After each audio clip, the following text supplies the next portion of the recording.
Hello दोस्तों, नमस्कार। आज मैं हिंदी का समाज पढ़ाने जा रही हूँ। भाषा शक्ति कल्पना। ठीक है, आज मैं हिंदी के भाषा शक्ति कल्पना को पढ़ा रही हूँ। इसमें का महत्वपूर्ण टॉपिक जो है प्रश्न नंबर 1, भाषा की समाज शक्ति और कल्पना की समाहार शक्ति का सर्वाधिक प्रयोग निम्नलिखित में से किस कवि ने किया है।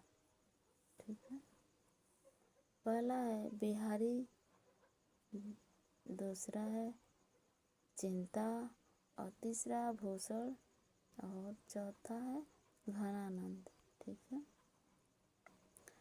इन सबों में पहले को सही माना गया है, बिहारी को। ठीक है, यहाँ है प्रश्न नंबर 2, निम्नलिखित में से कौन सी रचना सेनापति की है।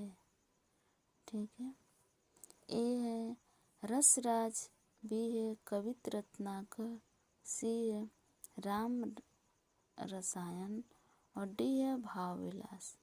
ठीक है, बी को सही माना गया है, कवित रत्नाकर को सही माना गया है। ठीक है, प्रश्न नंबर 3, इनमें से कौन सा ग्रंथ चंद्रलोक की छाया है। ए है काव्य विवेक, बी है कवि कल्पद्रुमम्, सी है भाषा भूषण, और डी है काव्य प्रकाशन। ठीक है, सी को सही माना गया है, भाषा भूषण। ठीक है, प्रश्न नंबर 4, निराला की कविता जूही की काली को सही संपादक ने बिना प्रकाशन किया और वापस कर दिया। ठीक है, ए है श्याम सुंदर दास, बी है बाल मुकुंद गुप्त, सी है प्रेमचंद, डी है महावीर प्रसाद द्विवेदी। ठीक है, बाल मुकुंद गुप्त को सही माना गया है, बी को। ठीक है, प्रश्न नंबर 5, कविता हमारे परिपूर्ण रतों की बाड़ी है, यह किसने कहा। ये है सुमित्रा नंदन पंत, बी है सूर्यकांत त्रिपाठी निराला, और सी है महादेवी वर्मा, और डी है दुष्यंत कुमार। ठीक है, सुमित्रा नंदन पंत को सही माना गया है।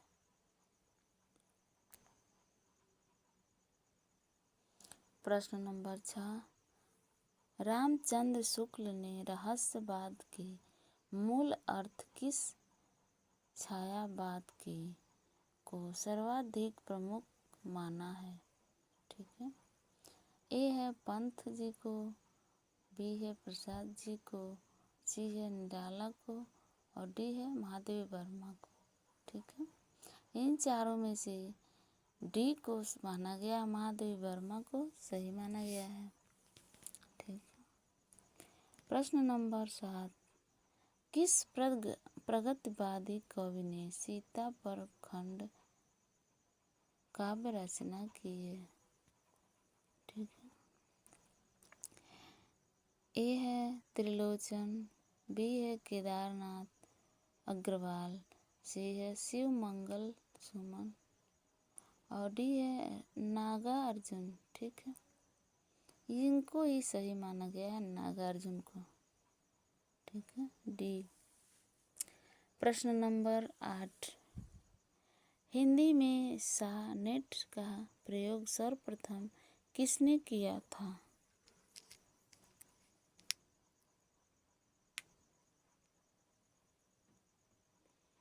ए शिव मंगल सिंह सुमन, बी त्रिलोचन शास्त्री, सी है शमशेर बहादुर सिंह, डी है केदारनाथ अग्रवाल।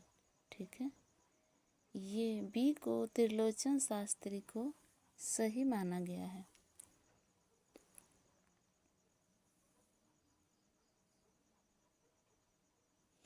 प्रश्न नंबर 9, प्रयोगवाद के प्रवर्तक के अनुसार प्रयोगवादी काव्य का सबसे मुख्य तत्व क्या होना चाहिए? ए है मात्रिक छंद के बजाय वर्णन वृत्त का प्रयोग, बी है बौद्धिकता की अपेक्षा भाव तक की पृष्ठता, और सी है नई नई राहों का अन्वेषण, डी है काव्य की पूर्ण परंपरा का संपूर्ण निषेध। ठीक है, सी को सही माना गया है। सी नई नई राहों का अन्वेषण। ठीक है, यहाँ है प्रश्न नंबर 10, निम्नलिखित में से क्या नई कविता की प्रवृत्ति नहीं है? ठीक है, ए है क्षणवाद के प्रति नकारात्मकता, बी है जीवन मूल्य के प्रति स्वीकारात्मक दृष्टि, सी है जीवन के प्रति आस्था, और डी है जीवन को पूर्ण स्वीकार करने का उसे भोगने की लालसा। ठीक है, ये है पहले को सही माना गया है, क्षण के प्रति नकारात्मक तत्व को। ठीक है, ये आप लोग को सभी प्रकार के प्रश्न हैं, बहुत ही महत्वपूर्ण है। इसको आप लोग अच्छा से याद कीजिए और पढ़िए। हर एक पेपर में यही आ सकता है, एक पेपर कोई भी हो, चाहे अल्टीग्रेड का हो, चाहे टीजीटी पीजीटी का हो, या यूपी टीजीटी का हो, यूपी टेट का हो, सीटेट का हो, सभी परीक्षाओं में ये प्रश्न देखा जाता है। इसको आप लोग ज़रूर पढ़िए, और आप लोग को अच्छा लगा हो तो लाइक एंड सब्सक्राइब कीजिए।